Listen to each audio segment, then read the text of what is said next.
Rich man yelled at Waitress, then her father walked in, and everyone froze. The rain had just stopped when the evening crowd filled Harbor Row. A bright street of glass doors, warm lights, and the smell of fresh bread. Inside Ember and Thyme, the air hummed. Cups clinked, forks rang soft as bells. The yellow lamps made the tables glow like islands. Laura Evans moved through the aisles with steady steps and a brave face. Her black apron was tied tight. A pencil was tucked behind her ear. She greeted people with a calm voice even when her hands shook a little. She had learned to breathe through the rush. She had learned that kindness could be louder than noise. The title of tonight's story floated in her mind like a warning and a promise. Rich man yelled at Waitress, then her father walked in, and everyone froze. She did not know yet that this title would come true for her. She only knew the room, the plates, the smiles, and the way worry pressed on her chest because the rent was due and her mother's medicine was late. At a corner table, a man in a sharp suit drummed his fingers. His watch flashed when he moved his hand. He looked at everything as if he owned it, as if he had paid for every light and every chair. His name was Adrian Klein. He had a voice like a door slamming. He had a habit of looking down at people and a need to win even when there was no game. He did not come to eat. He came to be seen. He chatted loudly on his phone, let everyone hear names and numbers and deals. He talked about buying floors in buildings, about flipping companies, about people who serve me. The host had tried to seat him by the window, but he chose the center of the room because the center was where kings sat in old stories. He wanted to be the center. He wanted to be a story. Laura walked to him with a tray that held a bowl of soup, a plate of rosemary chicken, and a glass of sparkling water. She had practiced this walk many times, shoulders back, chin level, eyes soft. She had learned to hear the kitchen's rhythm, the hum of the espresso machine, and the pulse of customers' breathing. Adrian did not look at her face when she arrived. He stared at the plate like it was guilty. "What took you so long?" he said, not loud but sharp enough to cut. The table near him went quiet. Laura placed the soup gently. "I'm sorry for the wait, sir," she said. "The kitchen... Do you even know your place?" He snapped and the glass tipped. It slid on a drop of water and bumped the bowl.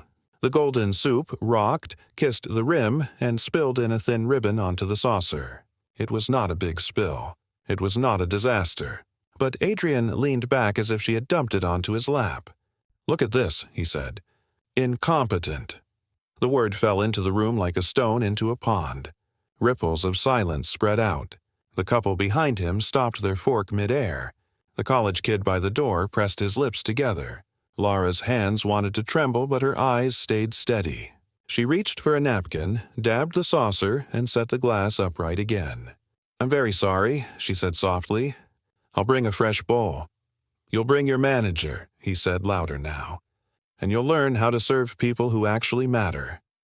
He pulled the tray toward him as if he were teaching a lesson, but his ring caught the tray's edge. Metal squeaked. The glass scraped. A slow hush fell over the whole room. Laura felt heat in her face. She also felt the old voice in her head that had guided her through hard years. Stand tall, breathe, speak with care. Before she could speak, the front door opened with a soft bell ding. A white-haired man walked in wearing a plain gray coat that made him look like a teacher or a neighbor or the kind of grandfather who fixes broken kites. He stood for a breath, taking in the room. His eyes were kind and his back was straight. The manager, Priya Menon, looked up from the counter, saw him, and hurried forward as if a sudden wind had pushed her. In the next second, faces changed. The servers stood a little taller. The kitchen door stilled. People whispered. The white-haired man, Samuel Evans, was the owner of the Ember and Thyme chain, the one who had started with a food cart and a stubborn heart and had built a home for strangers to sit and share bread. He was also Laura's father. He did not walk like a rich man. He walked like someone who knew what hot oil felt like when it popped from a pan, like someone who knew the price of each tomato and the names of the farmers who grew them. He looked at Priya, who dipped her head in respect. "Evening, Sam," she said quietly. "Everything okay?" He smiled a little. "I miss the smell of rosemary," he said. But his eyes had already seen the center table, the stiff shoulders, the way a single small spill had become a stage. He saw his daughter's face, pale with effort, calm in the storm. He watched Adrian Klein point, complain, and hiss with a hunger for power. Samuel's jaw moved once, small. He nodded to Priya. "Let's see," he said. He did not rush. He did not bark. He set his coat on the stand and walked through the glow and the clink and the worry and the hush, and as he passed, the staff breathed like someone had opened a window. Priya reached the table first. "Good evening, sir," she said to Adrian. "I'm Priya, the manager. I hear there was a problem." "There is always a problem when people like this don't know their place," Adrian said, pointing with 2 fingers, a gesture made to make someone smaller. "I want her off my table. I want respect. I want to know who runs this place." "That would be me," Samuel said, his voice warm but firm, as if he were telling a child to put down a sharp knife. "Samuel Evans." He held out his hand. Adrian did not take it. He squinted. He had heard the last name, Evans, and the first name, Samuel, from the mouths of movers and shakers, in news clips, in business forums where people said things like, "We should learn from Ember and Time." For a moment, his eyes flickered. Pride is a blindfold, though, and Adrian pulled it tight. "Good," he said. "Then you can teach your staff not to spill soup and stare like statues. I expect better. I pay for better." Samuel looked at Lara, then at the bowl, then at the napkin in Lara's careful fingers. "Lara," he said softly, and in that one word you could hear every homework check, every bedtime story, every early morning he had dropped her at school before starting his shift at the old kitchen. She nodded, eyes clear. "It's okay, Dad," she said in a voice that carried without breaking. "This is the gentleman who called me incompetent." The room held its breath. Adrian's face opened a fraction. "Dad?" he said. "You said Dad?" "Yes," Samuel answered. "My daughter." He turned to the nearest wall where a small screen sat inside a wooden frame. It showed 4 videos in 4 little squares: the front door, the cash register, the kitchen pass, and the center aisle. It was the quiet eye of the room. He tapped the screen twice. The squares slid into 1. He rewound with a simple finger drag. The footage rolled back. Laura's careful steps, the glass, the small slip caused by the droplet, the way Adrian yanked the tray. He pressed play. The room watched. You could see the truth without sound. You could see small things that showed big things.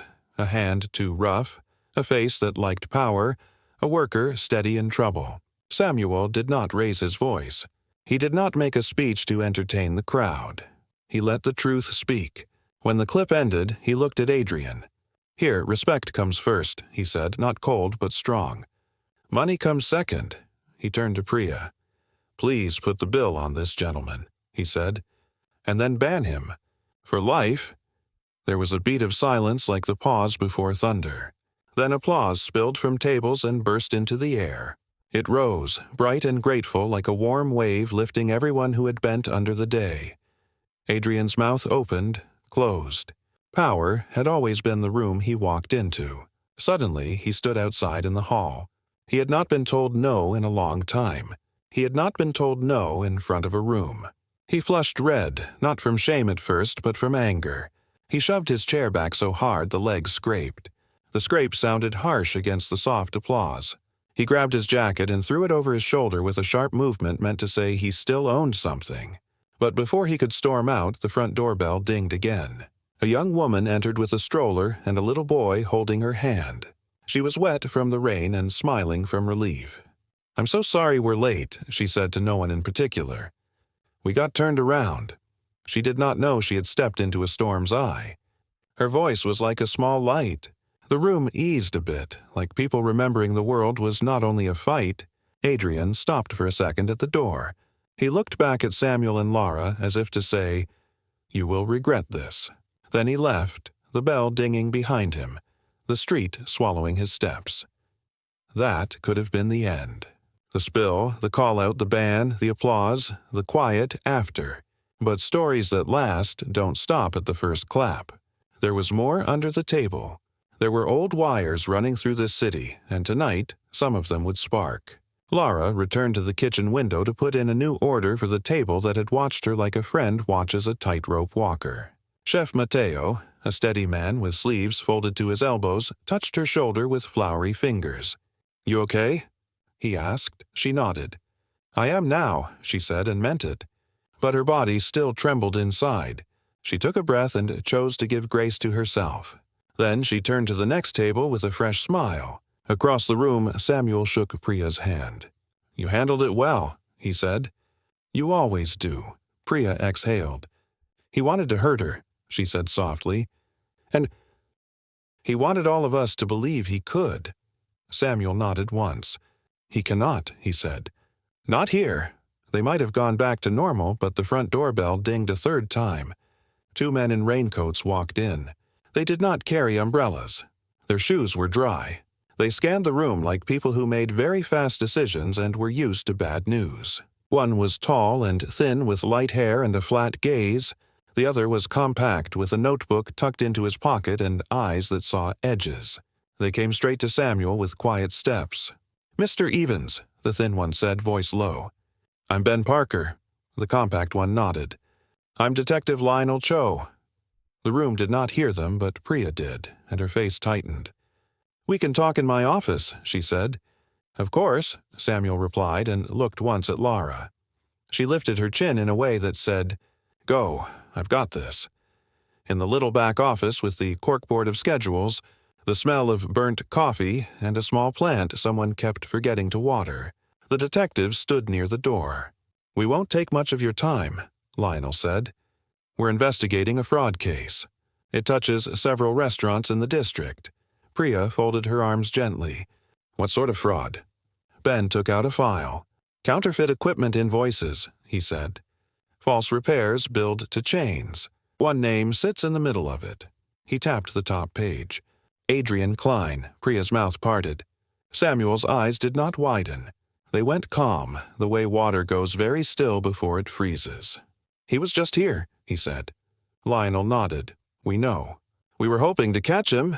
He hit 3 places this week, trying to bully managers into signing off on new coffee machines and cold storage units. He double-billed. He had kickbacks from suppliers. He pushes hard and expects to be obeyed." Priya's jaw set. "He tried to make me fire my best server," she said, voice like glass. Samuel rubbed the back of his neck. "Does he think people are wallets?" he asked, not to be answered. Lionel shrugged one shoulder. "Some people only see handles," he said. Samuel leaned against the desk. He looked at the corkboard. Names, shifts, tiny kindnesses hidden in the squares. Mateo working extra on Saturdays to cover a co-worker's child care. Benji trading mornings for nights so he could go to school. He thought about the food cart he had pushed in rain long ago. He thought about people who had made him, and people he had hired, and the small, loud moment when his daughter had been called incompetent by a man who had just tried to steal from them. "We have security footage," he said. "And we have invoices he emailed last month for a freezer we never ordered." Priya flagged them. Ben's head tilted. "You flagged them?" he asked. Priya nodded. "The supplier code was 1 digit off," she said, "and the sender line had a tiny space after our company name. It was pretending to be internal." Lionel gave a small smile. "You saved your chain a lot of money," he said. Priya blinked fast. Samuel felt a quiet pride like warmth in cold hands. "We'll get you copies," he said. "You can take a look now if you want." The detectives did. They watched the clip of Adrian grabbing at the tray. They photographed email prints with their phones. Lionel looked up. "This helps," he said. "It helps a lot." While they talked, the dining room breathed again. Laura served the mother with the stroller, whose name was Alana, and the little boy named Theo, who asked if the soup had noodles and if the noodles were curly. Laura laughed, a clear sound. "The noodles curl like sleepy cats," she said, and Theo beamed. Laura refilled water, delivered bread, wrote orders in neat lines, and bent her head to listen when an old man with a cane asked if the mushroom sauce had onions because onions upset his stomach. In these small cares, the world stitched itself back together, yet a thin thread of worry stayed under the cloth. Laura could feel it. It was not about Adrian's yelling anymore. It was something else, a sense that the night had not finished speaking. On her way to table 9, she noticed a slim woman by the window tapping her phone, watching the door. Her hair was tied back tight. Her eyes flicked from the street to the manager's office door. She wore a raincoat with a faint smear of grease on the cuff. When Laura set down the woman's tea, the woman glanced up. "Thank you," she said. Her voice was smooth, but her fingers rubbed the rim of her cup like someone counting. The woman dropped her gaze again. Laura's skin prickled a little. She had learned not to ignore that feeling. In the back office, Lionel's phone buzzed. He stepped aside to answer, listened, then closed his eyes for a beat. "Klein's car is still on Harbor Row," he said. "He is in one of the shops." "We'll wait." Ben looked at Samuel. "With your permission, we'll sit in your dining room and see if he returns. We won't bother your guests." Samuel nodded. "Of course," he said. "Sit anywhere. If you want soup, we'll comp it." Lionel smiled. "We insist on paying," he said. "Respect goes both ways." Samuel's eyes warmed. "Yes," he said. "It does." They returned to the dining room. The detectives took a quiet booth. Samuel walked to the center where the room could see him without him having to raise his voice. "Thank you for your patience," he told the guests. "We're back to our normal evening. If anyone needs anything made fresh, we'll make it fresh. If anyone needs to talk, I'm here." A few people clapped softly. A man lifted his glass in a little salute. Laura met her father's eyes. She saw not just an owner, but the man who had fixed the wheel on her bike with a spoon and a laugh, who had taught her to stir sauce with the patience of a slow song. He mouthed, "You okay?" She nodded. "Yes." He nodded back. Good, Adrian Klein did not like walking away. He liked making doors swing for him. He had gone 2 blocks, then turned into a pharmacy as if he needed something. He paced, he dialed. He told someone on the phone that he had been insulted, that a man with white hair had embarrassed him, that a girl had had the nerve to tell him no. He did not say the word father. That word had always been complicated for him. His own father had left when he was 8, and the men who came after taught him that you could either be first or be nothing. He had learned to harden. He had learned to plan. He had learned that saying, "I'm sorry," felt like stepping off a cliff. He left the pharmacy and returned to Harbor Row, to the warm lights he had wanted to command and the room he now wanted to conquer. Not for food, not for company, but to regain the story in his head where he won. He pushed open the door of Ember and Thyme so hard the bell stuttered. The room quieted without trying. He saw the white-haired man still there. He saw the waitress moving like she belonged. He saw 2 men in a booth who did not look away fast enough to be regular guests. He also saw the woman by the window, the one with the tight bun and the grease-smudged cuff. Their eyes met for a blink that said, "We know each other." This was turning point 1. The night widened. Adrian took 2 steps, drew a breath, and said, "I will make this right." The words sounded like an apology, but they were not. They were a host for something else. He pulled a folded contract from his jacket. "I came to help this place," he said, brandishing the paper. "I came to offer a new espresso line. You refused. That's a mistake. This entire chain could improve margins by—" "Sir," Priya said, stepping between him and the nearest table, "we are not interested in any deal tonight." "You should be," he said, and turned to Samuel. "You should teach your staff to recognize opportunity." "Respect comes first," Samuel said again. "You lost the right to sell anything here when you tried to humiliate my daughter." Adrian's mouth tightened. He lifted the paper high as if the room should hush for a sacred text. "This is a proposal with 8 sign-offs already from other restaurants on this street," he said. Lionel and Ben stood. Lionel's voice traveled even and clear. "Mr. Klein," he said, "we'd like to talk to you about those sign-offs." Adrian blinked. "Who are you?" he asked flatly, though he already knew. "Detectives," Lionel said. "Please don't leave." He did not say, "You are under arrest." Not yet, he did not need to. A dozen eyes watched. The woman by the window looked away and slid her phone into her pocket. Laura moved closer to a table with 2 teenagers and their grandmother. She did not feel fear now. She felt a steady glow like a small fire built by careful hands. She had been taught to stand for herself, and tonight the world seemed to be catching up. Adrian could have folded then. He could have lowered his voice, sat down, answered questions, and left as a man trying to fix mistakes. But pride pulled his strings. He scoffed at Lionel, waved the contract again, and said, "This is business. You can't make business a crime because someone got their feelings hurt." That was when the woman by the window stood, quiet, and took off her raincoat. Under it, she wore a polo with a logo from a refrigeration company. Her name tag read Tara Quinn. She lifted her chin. "It's a crime," she said, "when the business is fake." She faced the room, not dramatic, just true. "I used to work for your friend who prints those contracts," she told Adrian. "I left when I found out he added fake service calls with your initials on them." She pulled a small flash drive from her pocket. "I brought copies," she said to Lionel. The room held that silence that comes when truth cracks open like a seed. This was turning point 2. The story changed owners. Adrian reached out fast as if he could snatch the drive from the air. He did not get close. Lionel stepped between them, hand steady. Ben took the drive with calm fingers. "Thank you, Ms. Quinn," he said. "We'll need a statement." Tara nodded. "I'll give it," she said. She looked at Lara for the first time and gave a small smile as if to say, "You were brave first." Lara's throat tightened.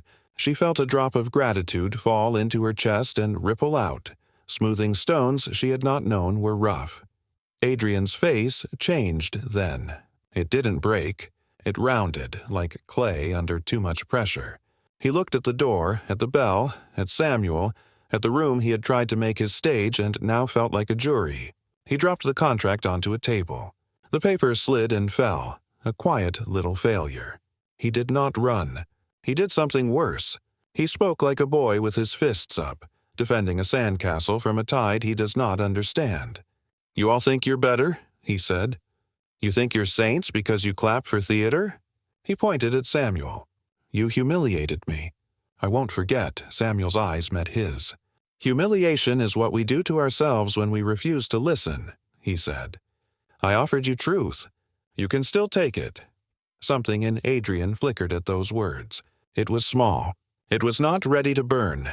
He turned away. Lionel called after him. "Mr. Klein, we need you to stay." Adrian stopped. He closed his eyes briefly, and when he opened them, he looked, not at the room, not at Samuel, but at Lara. He held her gaze for 3 heartbeats. In those beats, she saw not a rich man or a yelling man or a man who needed to win. She saw a boy in a school hallway, small hand slipping from his father's, the door falling shut, a promise not to cry. She did not forgive him then. She did not hate him. She saw him. Sometimes that is the first mercy. He looked away, nodded once in a jerky way, and put his hands up. Not like surrender to police lights, but like someone finally setting down a heavy box. He sat in a chair. Lionel and Ben approached. They spoke to him in low tones. He answered, also low. The room exhaled. Service resumed. The espresso machine hissed like a safe cat. The cooks in the back hit a groove.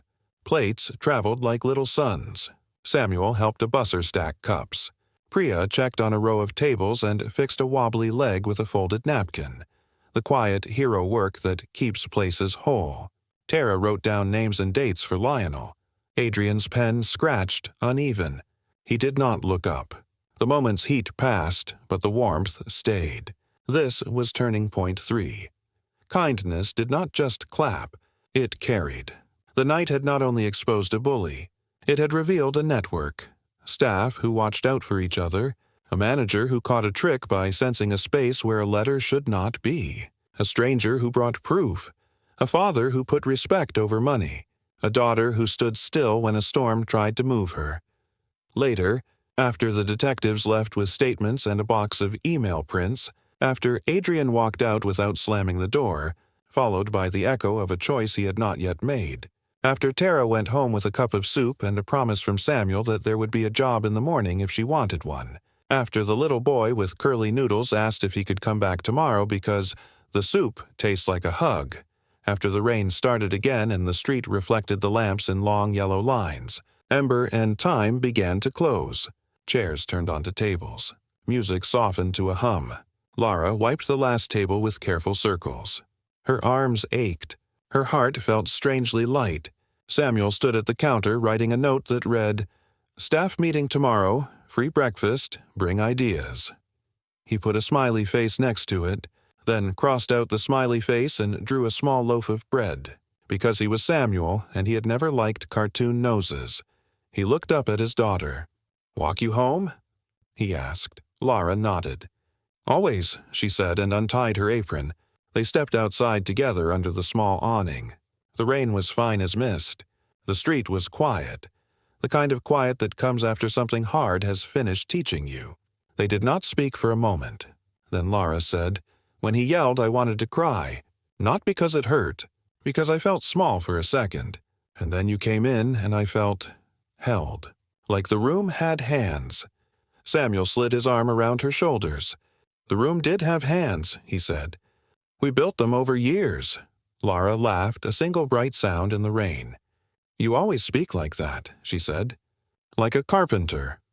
"I am a carpenter," he said. "My wood is people. My nails are recipes. My glue is respect." He shrugged. "It sounds corny, but it's true." They walked down Harbor Row. They passed a bakery that had wrapped bread in paper like gifts. They passed a bookshop where a cat slept in the window. They passed a bus stop where a tired nurse leaned on the glass and stared up at the sky like someone hoping the clouds would answer a question. "Do you think he will change?" Lara asked quietly. She meant Adrian. She meant every person who thinks money is a mirror and stops looking for anything else. Samuel breathed. "I don't know," he said. "Some people need to lose the thing they worship before they can see what was worth worshiping." He paused. "But it is not our job to make him change. It is our job to stay kind and clear, to protect our people, to run an honest kitchen, to know when to say no and when to say, 'Sit down, have soup.'" Lara squeezed his hand. "I'm proud to work there," she said. "I thought I would hate serving, but I like knowing what people need before they say it. I like the way a room can be safe." "You make it safe," Samuel said. "You did that tonight." She let his words sink in like a good broth into bread. She felt taller. She felt like the title of a story had not just happened to her. She had shaped it. When they reached their building, Samuel opened the door with his key, and the old lock welcomed them with a clack. On the stairs, they heard a neighbor's radio playing a soft song. On the second-floor landing, Mrs. Diaz's plant had new leaves. On the third floor, a girl laughed in a way that made Lara remember being 8 and jumping rope. Home is made of these small proofs. The plant lives, the key works, the laugh returns. Inside the apartment, the kettle clicked on. Samuel set 2 cups on the counter. Lara leaned against the doorway and took off her shoes with a grateful sigh. "Do you remember when you taught me to carry a tray?" she asked. "You put 5 books on a plate and made me walk from the hallway to the kitchen without dropping a single one." Samuel laughed softly. "I also told you to imagine the tray was a little boat and you were the calm water under it," he said. "You did," she said. "It helped tonight." He poured hot water over tea leaves and the room filled with a scent like clean hay. They sat at the small table by the window, the city breathing beyond the glass. "I felt angry," Lara said after a long sip.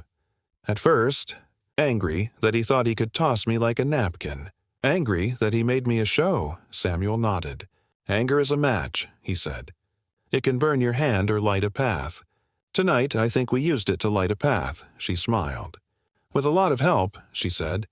"Priya, the detectives, that woman, Tara, and you." He held up his cup. "To the hands of the room," he said. They clinked gently. News travels fast through quiet streets. The next morning, an email came from a small blog that covered local life. "Owner stands up for staff at Ember and Thyme." It spread. People came not just for soup, but for the story of a place where respect came first.